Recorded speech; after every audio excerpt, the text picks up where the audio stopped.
नमस्कार दोस्तों, motivational banker में आपका स्वागत है। दोस्तों, हमें आपके लिए जीआईबी डीबीएफ और प्री प्रमोशन का वन स्टॉप सॉल्यूशन। जैसा कि आपको पता है, जीआईबी की एग्जाम डेट डिक्लेयर हो गई है और आपकी तैयारी शानदार चल रही होगी, ऐसी मुझे पूरी उम्मीद है।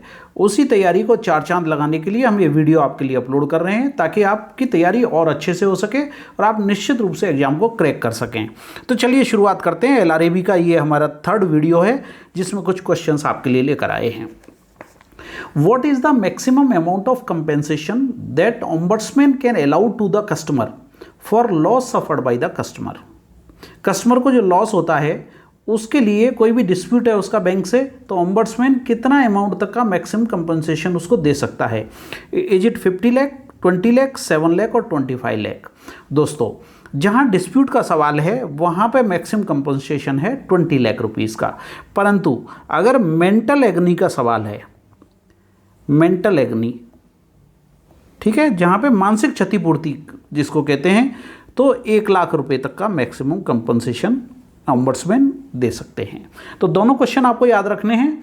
जहां पे लॉस होता है कस्टमर को, डिस्प्यूट है, वहां 20 लाख रुपए, और मेंटल एग्नी के लिए मैक्सिमम 1 लाख रुपए तक का कंपनसेशन ओम्बड्समैन दे सकते हैं कस्टमर को। ओके, तो आंसर आ गया आपका 20 लाख रुपीस। अब चलते हैं हम दूसरे क्वेश्चन पे। दूसरा क्वेश्चन देखिए, बड़ा दिख रहा है देखने में। Your branch receive a cheque of ₹20,000 drawn from SB account in favour of LIC of India.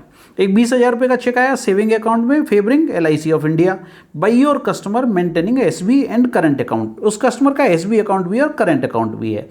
SB account has been showing balance of 15,678। देखिए 15,678, 15,678 का बैलेंस है और 20,000 का चेक आया है।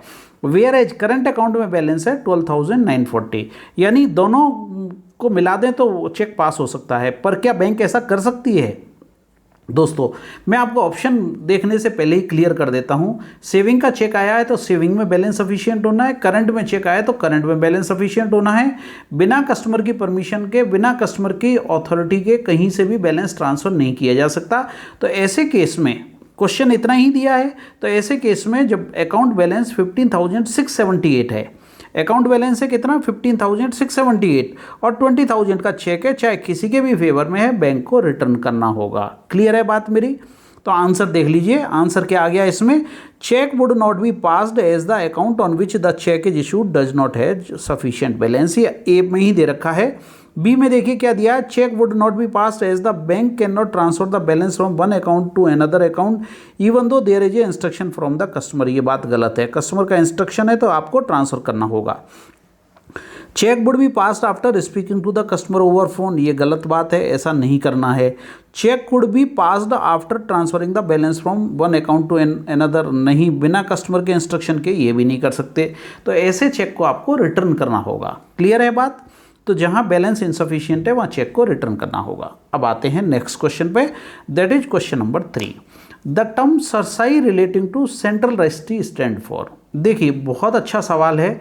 इसमें सरसाई की फुल फॉर्म पूछी गई है, और सरसाई की फुल फॉर्म आपको मुझे लगता है फर्स्ट ऑप्शन में ही दी है, central registry of securitisation asset reconstruction and security interest of India. यही सही है। Central registry of security asset construction, ये देखिए यहाँ गलत है।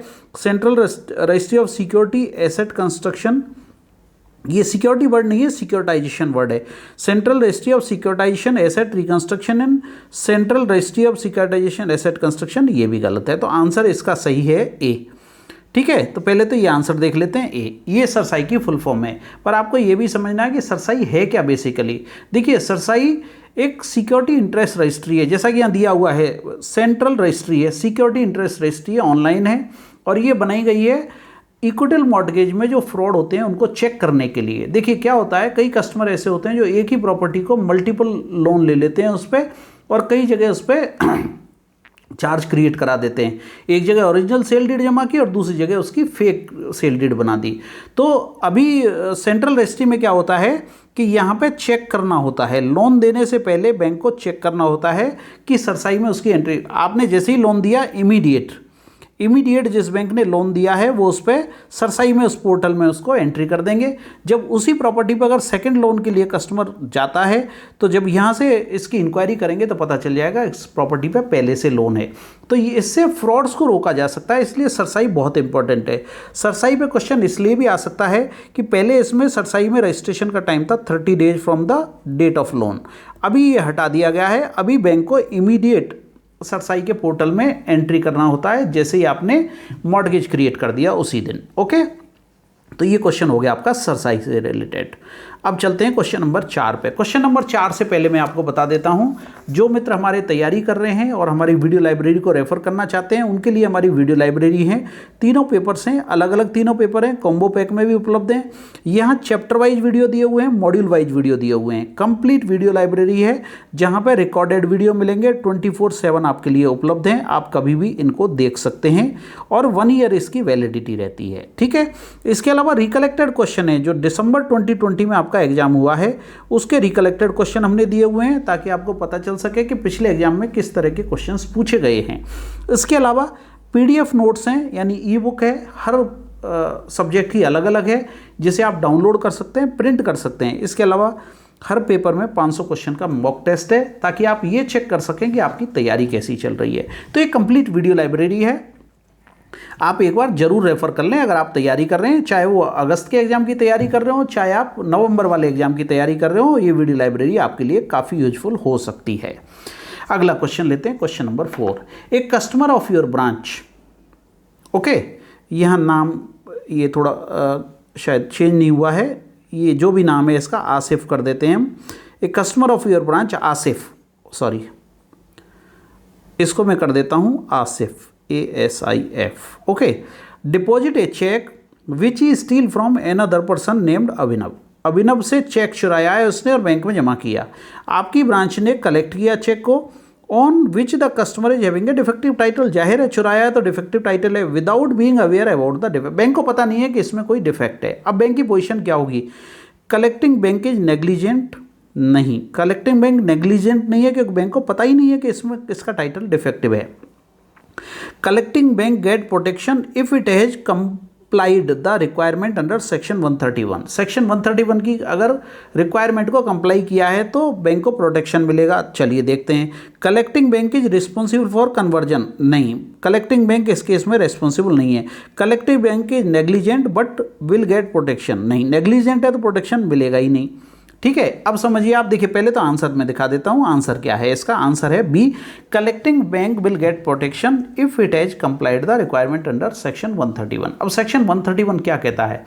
सेक्शन 131 कहता है अगर बैंकर ने गुड फेथ में और विदाउट नेग्लिजेंस के कोई चेक कलेक्ट किया है तो उसके ट्रू ऑनर के लिए बैंक लायबल नहीं है, चाहे चेक का टाइटल डिफेक्टिव हो।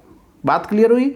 सेक्शन 131 कहता है कि बैंकर ने अगर गुड फेथ में और विदाउट नेग्लिजेंस के कोई चेक कलेक्ट किया है तो ट्रू ऑनर के लिए बैंक लायबल नहीं है, चाहे चेक का टाइटल डिफेक्टिव हो। तो आंसर करेक्ट है, कलेक्टिव बैंक को प्रोटेक्शन मिलेगा क्योंकि यह बैंक नेग्लिजेंट नहीं है।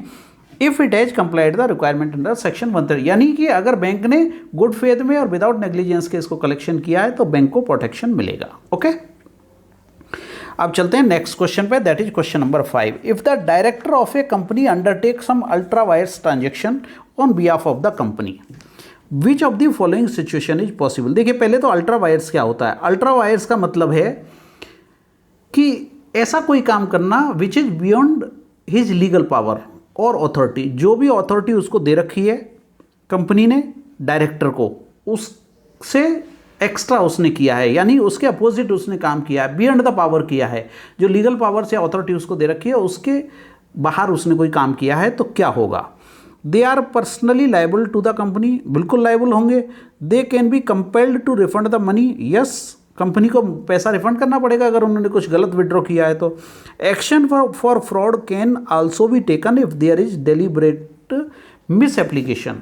जानबूझ के अगर कोई मिस एप्लीकेशन किया है तो उसके अगेंस्ट में फ्रॉड केस भी चलाया जा सकता है। तो all of the above is the correct answer. अगर कोई भी अल्ट्रा वायर्स उसने किया है कुछ, if the director of a company undertake some ultra vires transaction, ultra vires यानी उसकी लीगल पावर्स और अथॉरिटी से बियॉन्ड उसने कोई ट्रांजेक्शन किया है तो ये सारी सिचुएशंस उस केस में बनेंगी। तो आंसर क्या आ जाएगा आपका? आंसर आ गया D, all of the above. Okay दोस्तों, हमारी वीडियो लाइब्रेरी हमारी वेबसाइट www.motivationalbanker.com पर उपलब्ध है। इसके अलावा हमारा फ्री टेलीग्राम चैनल है जीआईबी के लिए और प्री प्रमोशन के लिए। डिस्क्रिप्शन में मैं लिंक दे रहा हूं, वहां से आप टेलीग्राम चैनल ज्वाइन कर लें। जीआईबी की तैयारी कर रहे हैं तो जीआईबी का, और प्री प्रमोशन की तैयारी कर रहे हैं तो प्री प्रमोशन का। यहाँ हम डेली बेसिस पे क्वेश्चन अपलोड करते हैं। ये क्वेश्चन आपके एग्जाम के पॉइंट ऑफ व्यू से काफ़ी इंपॉर्टेंट होते हैं। दूसरा, आप जब ये क्वेश्चंस करेंगे तो आपको पता भी चलेगा कि कितने क्वेश्चंस आपके सही हो रहे हैं, तो उससे आपकी तैयारी में काफ़ी मदद मिलती है। फ्री ऑफ कॉस्ट है, जरूर ज्वाइन कर लें। अगर दोस्तों चैनल पर नए हैं तो चैनल को सब्सक्राइब जरूर कर लें, और अगर पहले से सब्सक्राइब हैं तो बेल आइकन प्रेस करना नहीं भूलें, ताकि हर वीडियो का नोटिफिकेशन आपको समय समय पर मिलता रहे। हम इस तरह के एजुकेशनल वीडियो आपके लिए लाते रहेंगे, एग्जाम तक भी और एग्जाम के बाद भी। Thank you very much friends for watching this video, sparing time to watch this video.